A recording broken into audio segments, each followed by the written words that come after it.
বিকে recipe cooking চ্যানেলে আপনাকে স্বাগতম। আজ নিয়ে এসেছি একদম নরম, মোলায়েম আর ভিন্ন স্বাদের চিতই পিঠার বিকল্প স্নিগ্ধ জালি পিঠা। চালের গুঁড়া দিয়ে তৈরি সহজ কিন্তু অসাধারণ একটি দেশীয় পিঠা। আপনি যদি চিতই পিঠার মতো কিন্তু একটু ভিন্ন স্বাদের কিছু খুঁজে থাকেন, তাহলে এই স্নিগ্ধ জালি পিঠা আপনার জন্য পারফেক্ট। এর নরম টেক্সচার আর উপরের জালির মতো সুন্দর বুদবুদ এটিকে করে তোলে একদম আলাদা। আসসালামু আলাইকুম। দেশের ও দেশের বাইরের যে যেখান থেকেই দেখছেন, সবার প্রতি রইল আন্তরিক দোয়া ও ভালোবাসা। আমি বিথি খন্দকার, বিকে রেসিপি থেকে। এখানে আমি শেয়ার করি সহজ, হালাল ও স্বাস্থ্যসম্মত ঘরোয়া রেসিপি, ইনশাল্লাহ যা আপনার রান্নাকে করবে আরও সুন্দর ও বরকতময়। চলুন আজকের রেসিপি শুরু করি। এখানে আমি 2 কাপ আতপ চালের সাথে 4 কাপ পোলার চাল মিশিয়ে সারা রাত ভিজিয়ে রেখেছিলাম।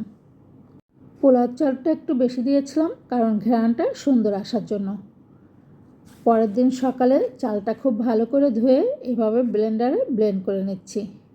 একটু বেশি পানি দিয়ে প্রথমে কিছু পরিমাণে চাল নিয়ে ব্লেন্ড করে দেখলাম পানির পরিমাণে বেশি হয়ে গিয়েছে, তাই চালের পরিমাণ বাড়িয়ে দিচ্ছি। ভিডিওটা আমি স্কিপ করছি না, আপনারা যেন বুঝতে পারেন। এখন পানি অ্যাড না করেই আরও চাল বাড়িয়ে দিলাম প্রায় 4-5 চামচ।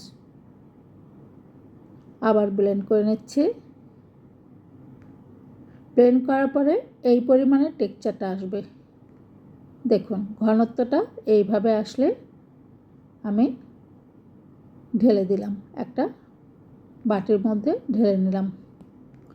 একদম মিহি করতে হবে এমনটা না। বাকি চালগুলো আমি ব্লেন্ড করে নিচ্ছি। দেখুন টেক্সচারটা ঠিক এরকম আসছে। ভালোভাবে গুলিয়ে স্বাদ মতো লবণ মিশিয়ে আমি প্রায় 1.5 থেকে 2 ঘন্টা বা মিনিমাম 1 ঘন্টা এটা রেস্টে রেখে দেব। একটা ঢাকনা দিয়ে ঢেকে রেস্টে রেখে দিলাম। প্রায় 2 ঘন্টা পরে আমি এখন পিঠা তৈরি করব। দেখুন প্রায় 2 ঘন্টা পরে চালটার ঘনত্বটা কিন্তু আরও ঘন হয়ে গিয়েছে। এখানে আমি ইস্যু উষ্ণ পানি নিয়েছি, পানিটা অ্যাড করছি। সামান্য সামান্য পানি মিশিয়ে একটু একটু করে মিক্সড করে নিচ্ছি এবং ঘনটা এরকম আসবে। একটা তাওয়ায় তেল দিয়ে, টিস্যু দিয়ে বা একটা পাতলা কাপড় দিয়ে মুছে নিলাম। 2 চামচ পরিমাণে ডো দিয়ে দিলাম। দেখুন এভাবে যখন ছিদ্র ছিদ্র হয়ে আসবে এবং একটা জালি জালি আকৃতি হয়ে আসবে, সেই পর্যায়ে ঢাকনা দিয়ে ঢেকে দিলাম। প্রায় 2 থেকে 3 মিনিট বা 3-4 মিনিট রেখে যেই দেখলাম হয়ে গেছে, ঢাকনা তুলে উঠিয়ে নিলাম। বেশি সময় রাখলাম না, নিচে যদি পুড়ে যায় খেতে তিতা লাগবে, তাই বেশি তিতা হতে দিলাম না।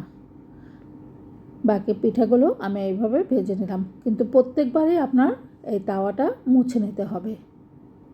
আপনি খুব সহজেই এই পিঠা তৈরি করে অনেক দিন ফ্রিজে সংরক্ষণ করতে পারবেন এবং প্রয়োজন মতো গরম করে খেতে পারবেন।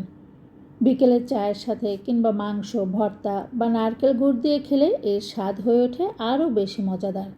নোয়াখালী অঞ্চলে এটি খোলা জালি পিঠা নামে পরিচিত। তারা অবশ্য মাটির খোলায় তৈরি করে বলেই এর নাম হয়তো এটা করে থাকেন। আবার অন্য কোথাও ভিন্ন নামেও ডাকা হলেও হতে পারে।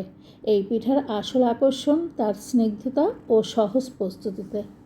বিকি রেসিপি সবসময় চেষ্টা করে আপনাদের জন্য সহজ, ভিন্নধর্মী এবং স্বাদে ভরপুর রেসিপি নিয়ে আসতে, যাতে আপনার রান্না হয়ে ওঠে আনন্দময়। বিকি রেসিপির সাথে থাকলে কঠিন রান্নাও হয়ে উঠবে সহজ ও অসাধারণ স্বাদের। আজকের রেসিপি ভালো লাগলে একটি লাইক দিন। আপনাদের ভালোবাসার জন্য অনেক ধন্যবাদ। স্বাদের গল্প চলবে বিকি রেসিপির সাথে। আল্লাহ হাফেজ।